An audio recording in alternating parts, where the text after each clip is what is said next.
So it's got to that point in the year when I realised that once again a lot of locos in my own personal collection just haven't been used. Now there's two parts to that. One, I bought them because I just really love how they look. Two, I don't really want to wear them out or damage them, which is silly because they are kind of built to be used, and we'll get into that later in the film why that is. So these locos unfortunately do tend to sit in their box, tucked away, squirreled away, and they're not run. And the consequence of this is that they get a little bit crotchety when you do try and run them. So let's get some power in there. It's not wanting to run, and it's quite stiff. There we go.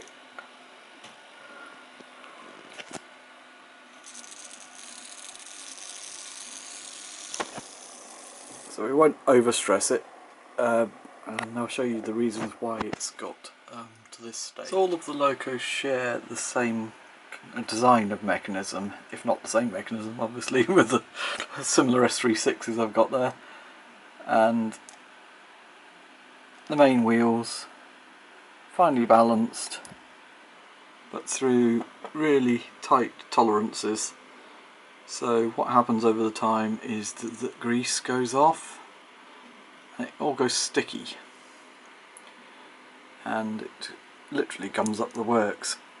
So we'll have to degrease the gearbox and the motor there and reapply fresh. You start to appreciate just the quality of these models when you start stripping them apart. So it's a Maxon coreless or bell-shaped armature motor, really nice little thing, and just how nicely balanced the chassis is. So everything needs to be free to rotate, and I say at the moment it's still quite sticky.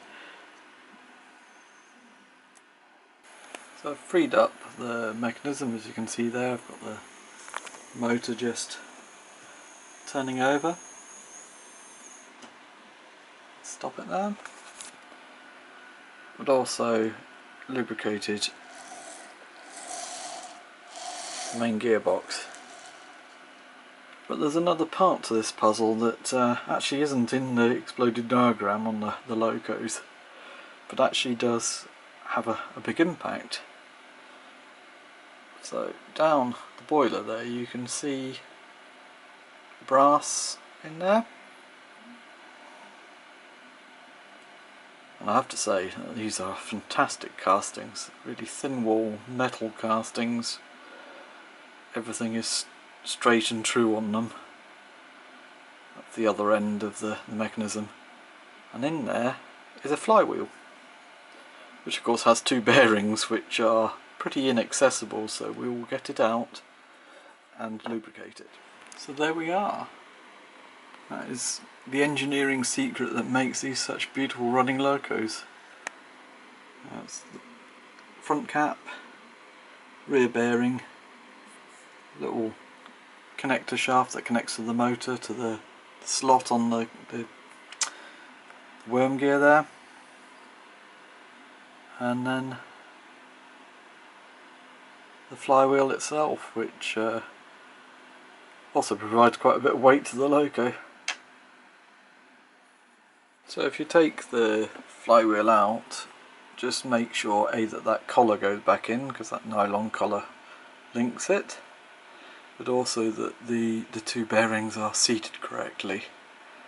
So there's two clips that clip in at this end, and then the front end is held in by the light tower when it's reassembled. You also, when you put the motor back in, you'll need to make sure that the little slot there, the little notch and slot, go together so that the flywheel is properly engaged again. So they've got the motor reinstalled. There's two clips at the back. Obviously those two wires remain in the loco, so just be very careful with them.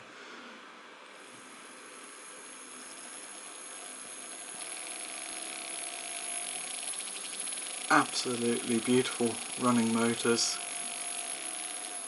They do specify high quality for these Minitrix mechanisms.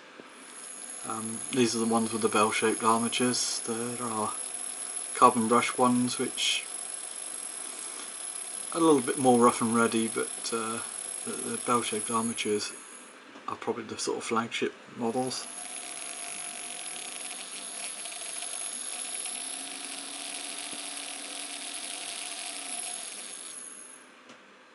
Okay.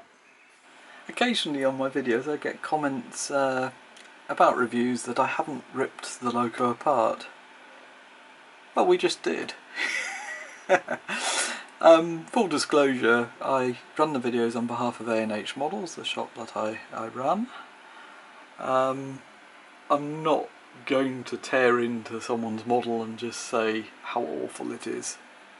However, I do think there is a time to say I've had this Loco entirely stripped down. Look how neatly it's gone back together.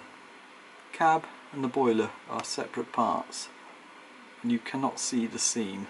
That's a really complex area. Two beautifully cast metal items. The footplate, cylinders, had the smoke box door off, all that was off, the ladders were off. All of that has gone back beautifully. So I think you sort of lose an appreciation when you start watching too many YouTube reviews of models. You lose an appreciation of just the engineering that has gone into a model railway loco. The challenges that they face to design an accurate model, to design a model that will run on the tight radiuses that model railways have. So this goes around to radius 1, 192mm circle. So 192mm radius. All that has to flex around it, and the same for their 210Os. So that's a complex chassis you've had to build and balance. It has to go around tight corners. There are areas of delicacy, and the valve gear is beautifully fine. Do handle it with care. It is fine metal work, a clumsy move and you can bend it and the whole balance of the chassis will be lost. Sometimes you can straighten them, but sometimes if the bend is too severe it can be a nightmare. It's still a little bit crotchety. It has been sitting for 5 years unused. I know, there's people crying shame.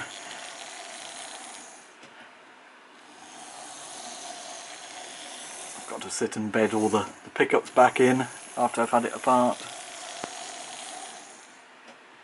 But they are masterpieces of engineering.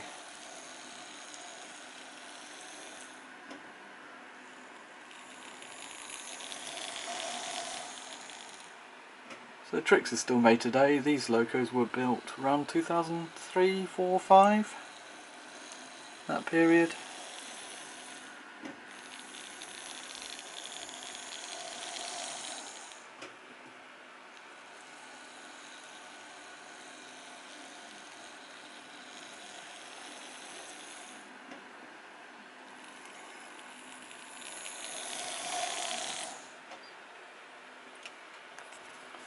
So I suppose I've better put them back in their boxes now.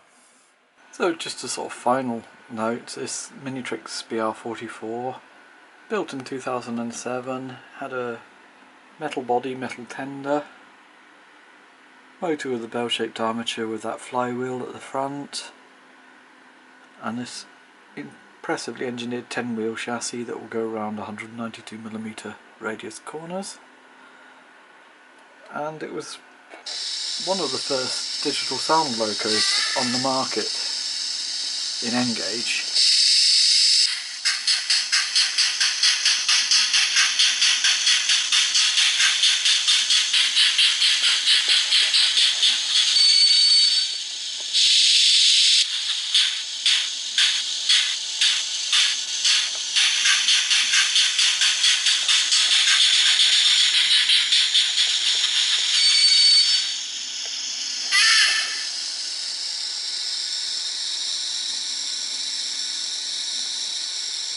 yeah, I think we can appreciate that a lot of thought went into these models. And 14 years later, a little bit sticky, but it works.